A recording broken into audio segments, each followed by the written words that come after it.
I'm Grace. Hi, I'm Pierce. And this is Adjusting to the Curve. Yay. There we go. It works. So today we have two great guests. We're kind of talking about leadership today. We have Zach and we have Dr. McDonald. Now these are two guys on this campus that, one, we have the president of the whole college, just making way for many things, and Zach also doing the same thing in a vice president role with LSG. So if you guys could just kind of talk about yourselves, I'll let you go first, Zach. Student first. Yeah, you go. About leadership and just... Yeah. Okay. Just about you, like who are you? Who are you? Okay. What you do. Name, all that. Yeah, so I'm Zach Ayres. Right now I'm the current LSU Vice President. Pending election in January, I'll be the LSU President. I'm really excited to continue the work I've started here as the Vice President, as well as in student services prior to this role. And keep up all of the progress that we've made to continue improving the culture and enriching our student experience. So, Good. And Dr. McDonald? And I'm Clay McDonald. I'm the president of the college. I've been president for 9 years, almost 10 now. And I love it. And we have done a lot during that time, and we'll talk about that. Gotcha. So, with that being said, let's go ahead and get into it. Let's get into the conversation part. What led you guys to wanting to be in such a big leadership role? You with vice president, you with president. Dr. McDonald, if you want to go first on this. First, sure. Well, I think this is a broad statement, but education changes people's lives. Mm-hmm. So it's changed mine, it changes everyone who touches it, right? Yeah. And healthcare changes people's lives. Mm-hmm. So as a chiropractor, I was obviously a student, and a practitioner, and I really loved education, and I really loved healthcare. I, like many people, thought along the way with each step, well, I could do that better. whatever was happening, right? I would think, well, I could do that better. So I just started down that path. I practiced for 8.5 years in Montana. The last 3 years of that with a neurologist, medical neurologist, and we co-owned a rehab center. And it led me to think, well, I could do better. So I wanted to go get a doctorate, rather, in exercise physiology, which, like life, ended up meaning that I was a clinician at Palmer and got an MBA. But, Wow. and a diplomate in sports and rehab, whether in chiropractic rehabilitation.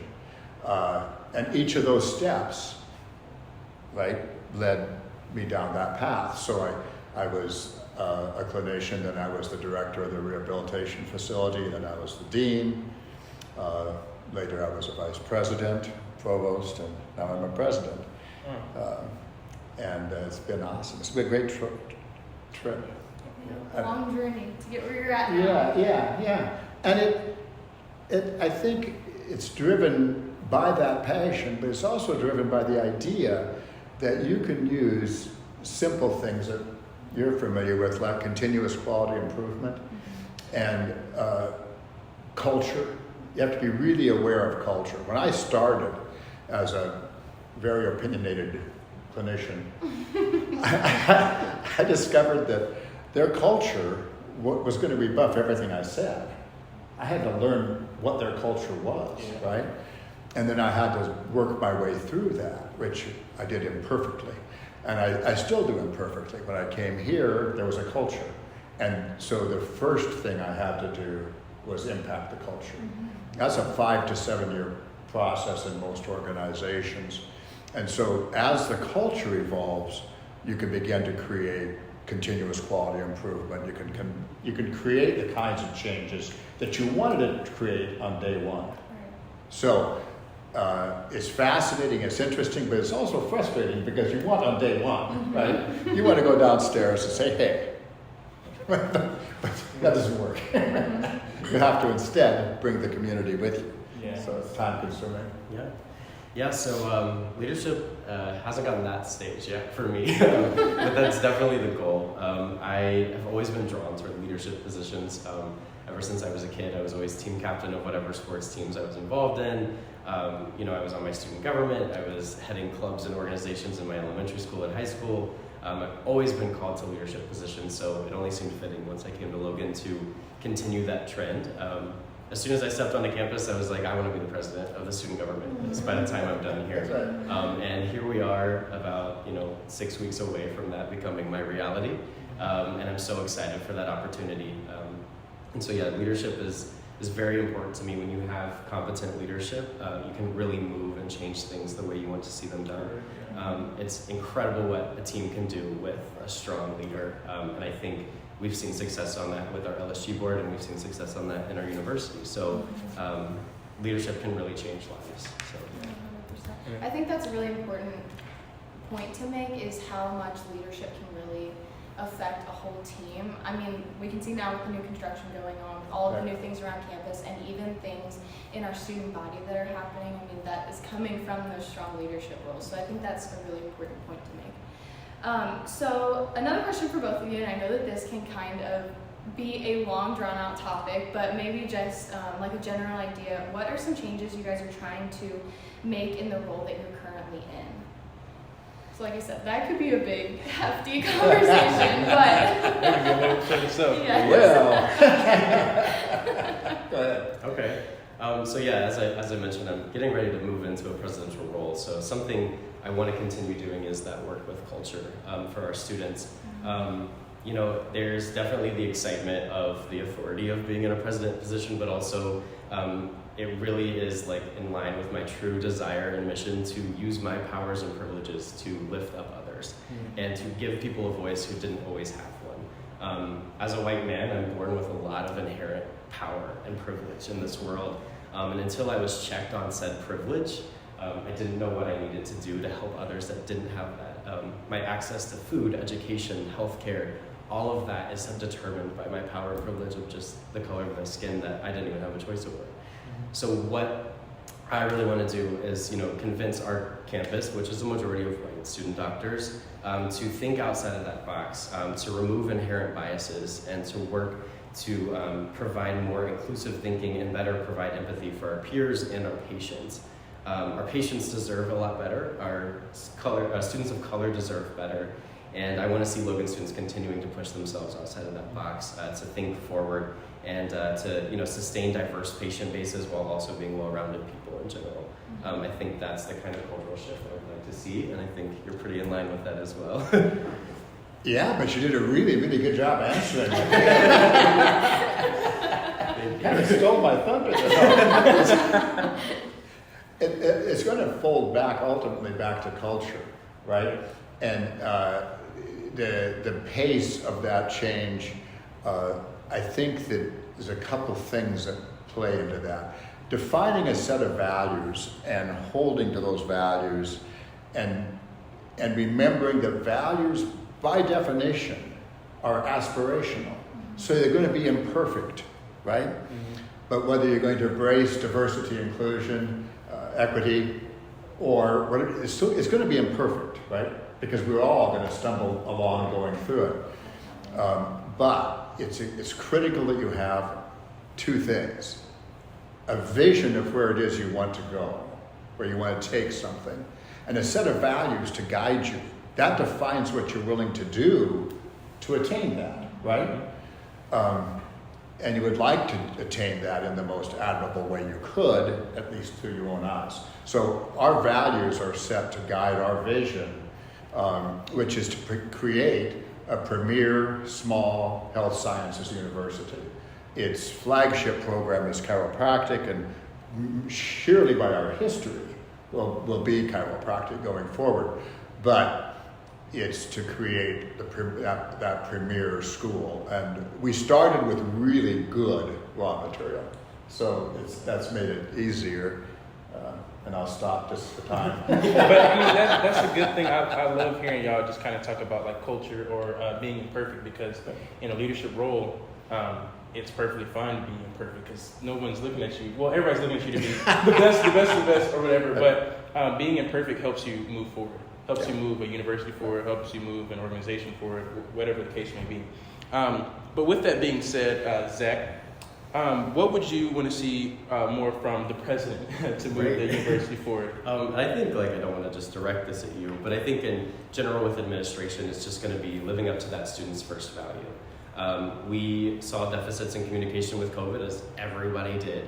We're definitely working hard to get those back, but I think continuing to involve students in decisions made at the university to make sure that the money we invest in our tuition is invested back into us with our degree programs and curriculum and involvement, extracurriculars, whatever it may be.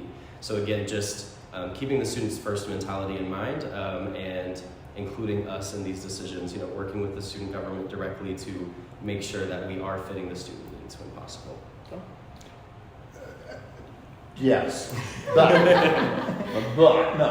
yes. I'm going to use an analogy I used earlier before you guys came in about leadership as you move up through a system, is that when you treat a patient, your hands are on the patient.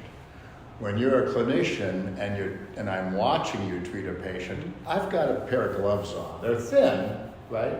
But I really can't directly impact the patient like I could have. As I become a director, it's harder. And with each layer, you get fatter and fatter gloves. You have less immediate impact. So you have to set that impact through values, through vision, and through longer term acts that you're taking. I frequently talk about this, so I'll do this quick. A president is hired to lead a school for 10 to 15 years. They have to have a 10 to 15 year vision, typically, right? So I have a 10 to 15 year vision of where I want to take the university, the board hired me to take them there, etc. But that doesn't really impact you on the kind of basis you're talking about, right? So I have to have a team, and I've got a series of, a cabinet, a series of vice presidents, and they have to think 5 to 10 years out, so they're getting closer to you, but they're not there, right? They're thinking about, well, we know where we're at today, it's all around us, we know where we want to go in 5 years, so what do we need to do to get there?